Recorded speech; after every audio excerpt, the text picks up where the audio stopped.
Não, não parece que eles não estão entendendo nada. Isso foi lá atrás.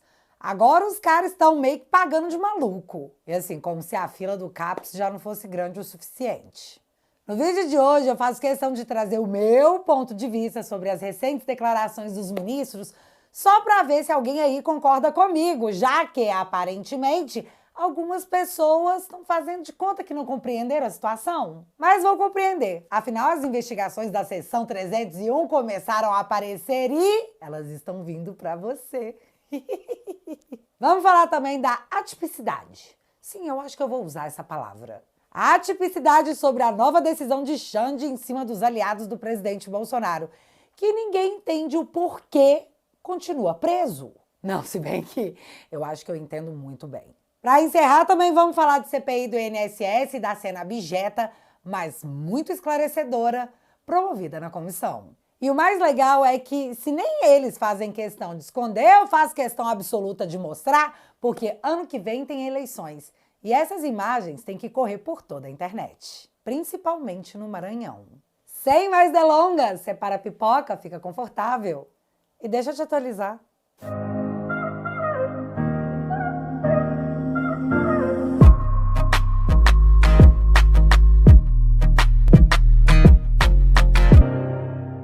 Tá, vamos começar pelo que eu acredito ser uma necessidade imediata. Por que Bolsonaro continua preso mesmo após não ser denunciado por coação?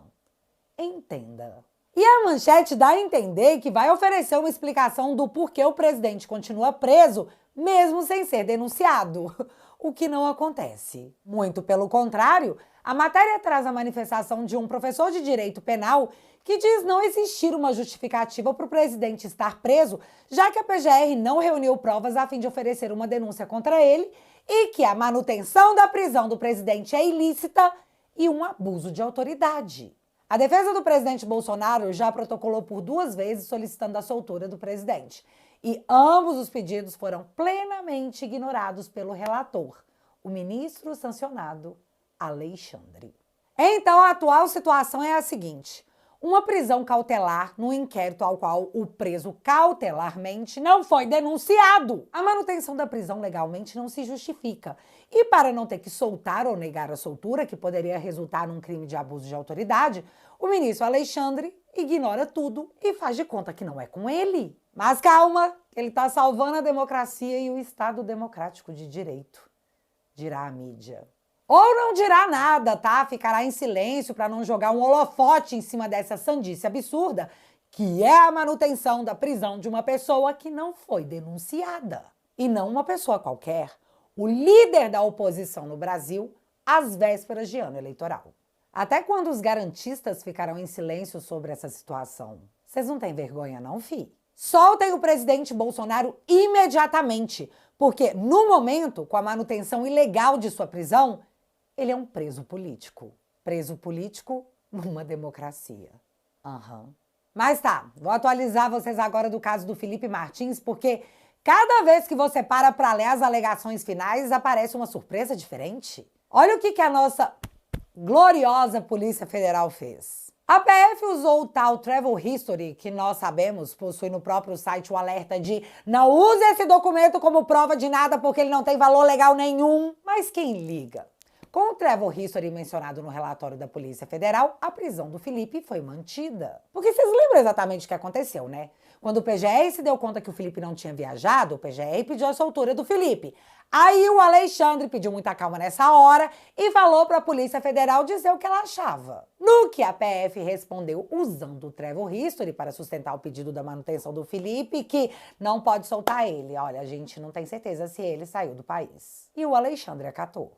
Só que, galera, você não abre um site do governo americano, pega um documento e anexa num processo como prova para manter alguém preso. Existe um negócio que se chama MLAT, que é um tratado de assistência legal mútua, que existe para facilitar a cooperação em investigações criminais entre países. Quando a Polícia Federal usou essa prova, a defesa do Felipe questionou se os Estados Unidos haviam sido informados desse uso, como deveria ser feito, via Ministério da Justiça, via MLAT. No que o Ministério da Justiça respondeu que sim, que eles iam fazer tudo direitinho. Porém, quando a defesa entendeu que a entrada do Felipe se tratava de um caso de fraude no sistema imigratório americano, já que hoje é de conhecimento geral que o Felipe não viajou, a defesa foi lá cobrar ao Ministério da Justiça a resposta dos Estados Unidos sobre esse documento.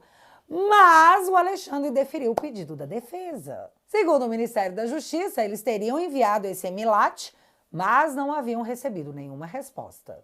Aí, chegando ao final do processo, a defesa do Felipe falou que beleza, não tem a resposta dos Estados Unidos, não. Então a gente quer a cópia do ofício do Ministério da Justiça fazendo a solicitação de EMILAT que não foi atendida. Aí o Alexandre, meio que apertado, deu 5 dias para que tudo isso fosse respondido. Só que, preparados para esse plot twist? Agora, nas alegações finais, o Ministério da Justiça informa que, na verdade, esse ofício via EMILAT nunca foi de fato enviado aos Estados Unidos e, portanto, ele não existe. Usar um documento de um site do governo dos Estados Unidos que avisa que não pode ser usado para fins legais para manter uma pessoa presa. Depois dizem que fizeram a solicitação direitinho junto aos Estados Unidos, mas que na verdade os americanos malvadões nunca responderam. Para agora dizerem não, pera, na verdade a gente não fez essa solicitação. Foi mal aí qualquer coisa, viu? Oi? E os caras realmente acharam que isso não ia chegar no governo americano e alimentar ainda mais as investigações do caso do Felipe Martins? Será mesmo que os caras tiveram essa inocência toda, meu povo? Tadinhos. E o mais louco é que tá tudo documentado. E assim, ainda tivemos um fato novo nessa semana, porque o Alexandre pediu o monitoramento diário das tornozeleiras eletrônicas do Anderson Torres, do Cid e do Felipe Martins. Eu dei um Google aqui, galera, traficante que manda geral de arrasta pra cima não tem esse monitoramento diário de tornozeleira. Segundo o Xande, ele quer verificar tudo, inclusive relatórios de falhas do dispositivo. Mas o porquê dessa atipicidade, eu não faço a menor ideia. Mas isso tudo vai se somando ao enredo de um próximo episódio para aguardarmos nas cenas dos próximos capítulos. E eu juro pra vocês que para esse arco, eu tô muito ansiosa. Mudando de assunto, que recibo é esse que você passou, hein, seu Gilmar? Então, os ministros que estavam na pegada de que a Mag, meu apelido carinhoso para Magnitsky, não assustava ninguém, que nem o Mickey, nem o Pateta iam mudar nada nessa vida, que o Maranhão tá logo ali, mas do nada mudaram de postura exigindo que o governo fosse lá e resolvesse esse BO. Então, aparece o Barroso chorando no Roda Viva. Então, aparece Gilmar Mendes falando. E como recentemente houve essa aplicação, não só a cassação de vistos de autoridades brasileiras, o episódio do ministro da Saúde, mas também a aplicação da Magnitsky a um dos nossos colegas, e esse é um fenômeno que também está ocorrendo com autoridades europeias, nós estamos nos debruçando sobre um debate de lei anti-embargos para proteger as autoridades.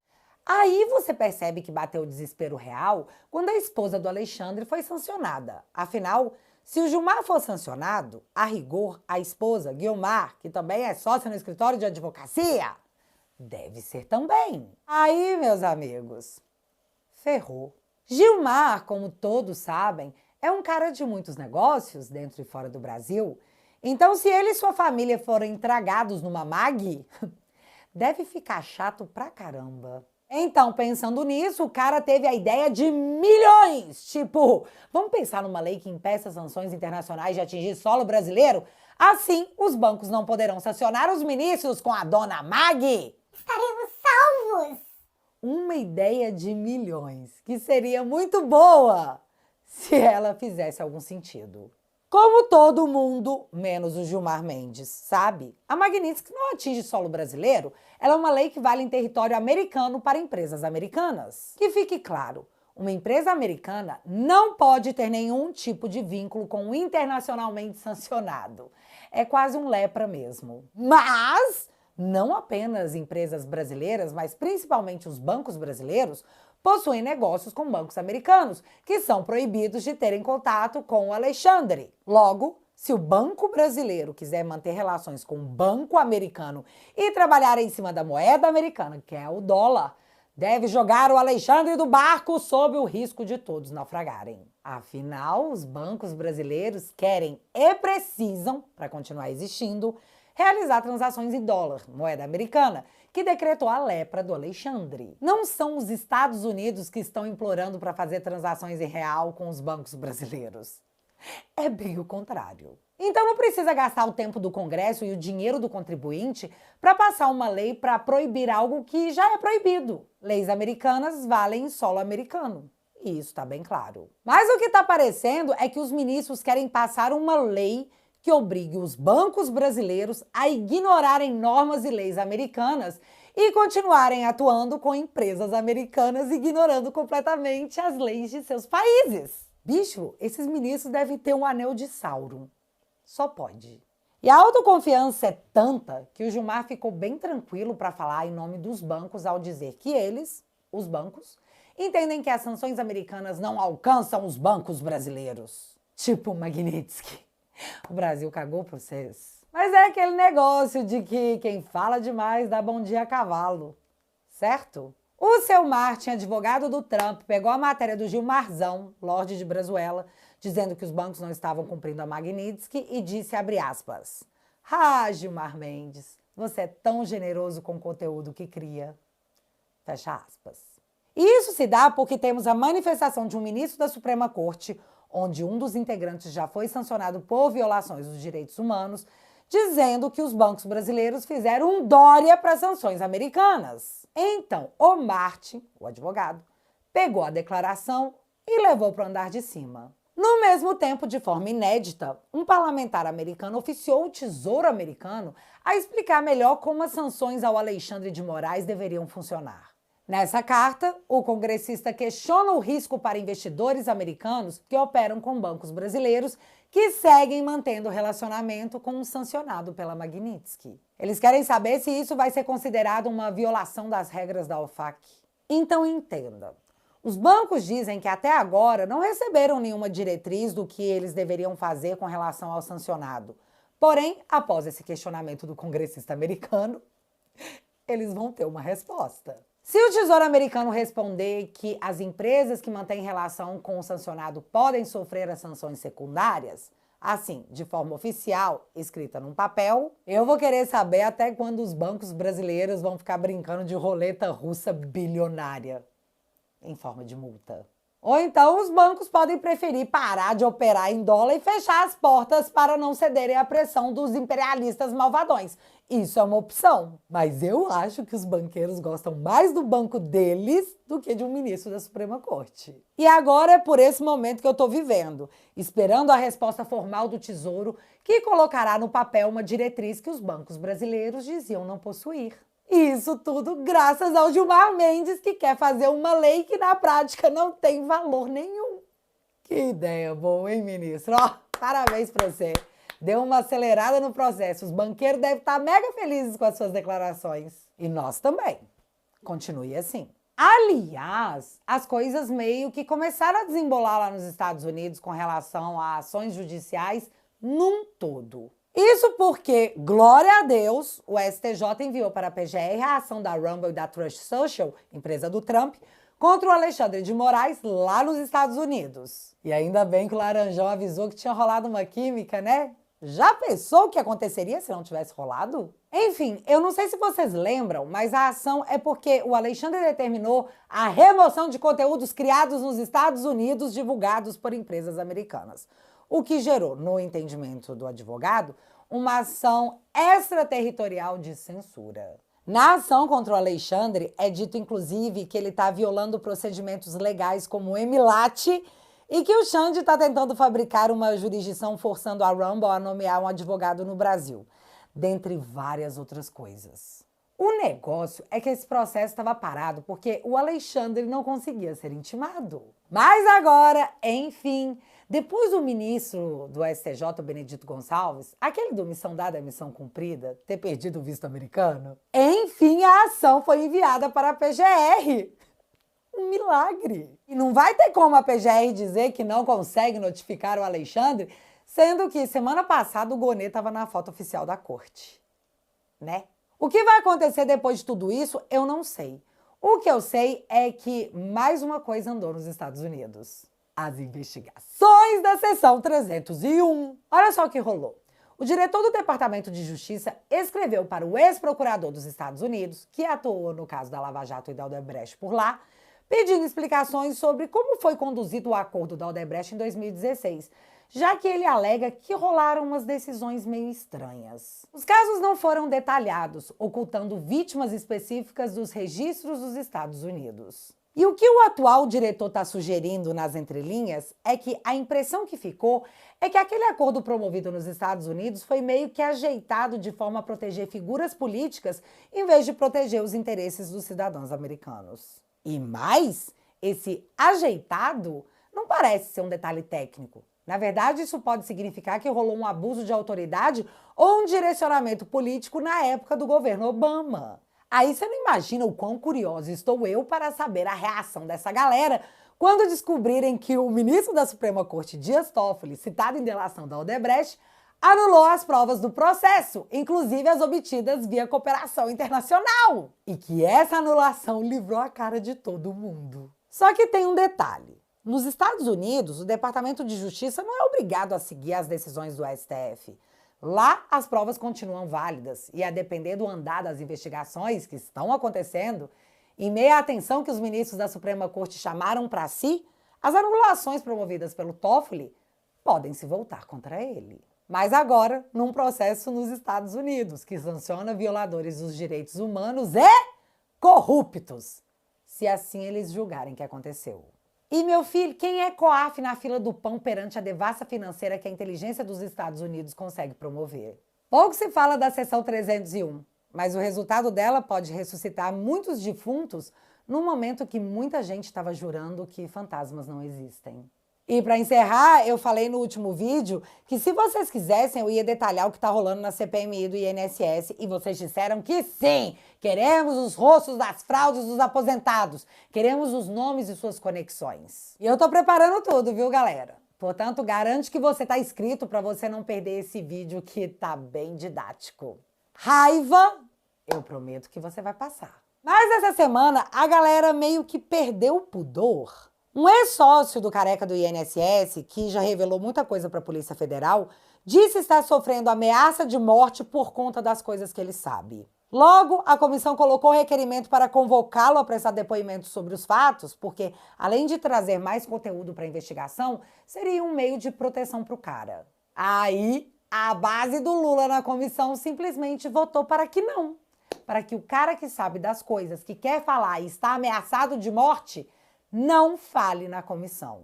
E essa aqui é a senadora Elisiane Gama, do Maranhão, comemorando a não convocação do cara. Determino à Secretaria da Mesa que publique o resultado do painel. Itens 32 e 33. Bizarro. E tipo, é mais bizarro ainda porque é na cara de todo mundo. Além disso, um dos presos pela farra do INSS pagou 7 milhões para o Sarney Filho, ex-ministro do Lula. E para a surpresa de ninguém, uma publicitária da campanha do PT também recebeu 5 milhões do careca do INSS. A empresária atuou na campanha do Rui Costa, que é o atual chefe da Casa Civil, e recebeu o dinheiro em 6 parcelas, já no governo atual do Lula.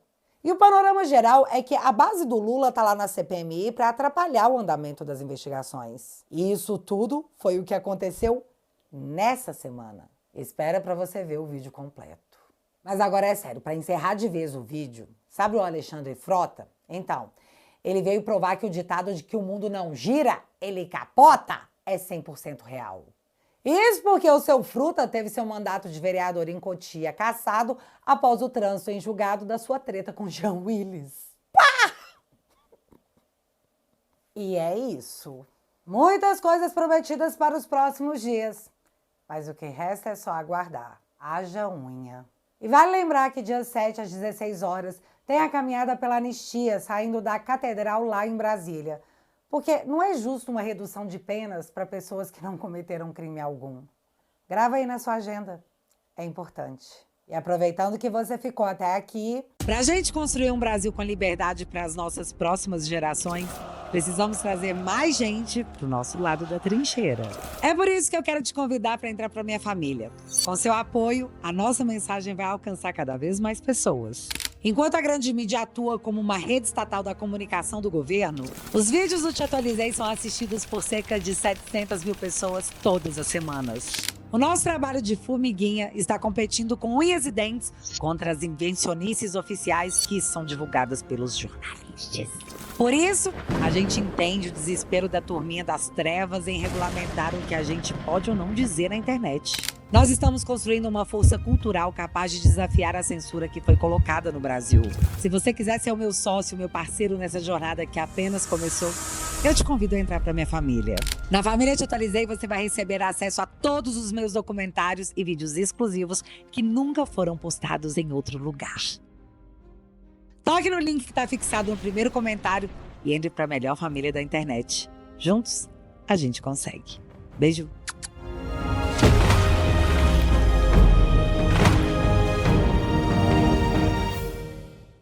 Então, galera, assinando teatualizei.app, você financia a minha defesa, o meu trabalho. E, aliás, você já assistiu o último documentário aqui no canal? Se não, vai lá assistir porque é importante. E patrocina essa jornada que apenas começou. Com 10 bonouros por mês, você entra para a melhor família da internet e recebe conteúdos exclusivos, lives que eu só faço por lá, documentários e ainda utiliza o app como rede social para postar suas opiniões e trocar ideia com quem pensa igual a você. E para a galera que não curte ficar renovando a assinatura, no plano vitalício você recebe de brinde essa bandeira exclusiva de um movimento que só para quando formos nós os últimos a ficarmos de pé. Reaja Brasil.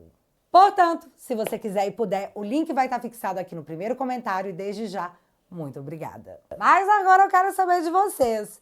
Os bancos vão escolher o sistema americano ou os ministros da Suprema Corte? Me conta aqui nos comentários que eu quero saber. E se você ainda não é inscrito aqui no meu canal, meu amigo, se inscreve e deixa seu like. Porque você já sabe, acontecendo alguma coisa de relevante ou irrelevante, a gente volta. Beijos, galera! Fui!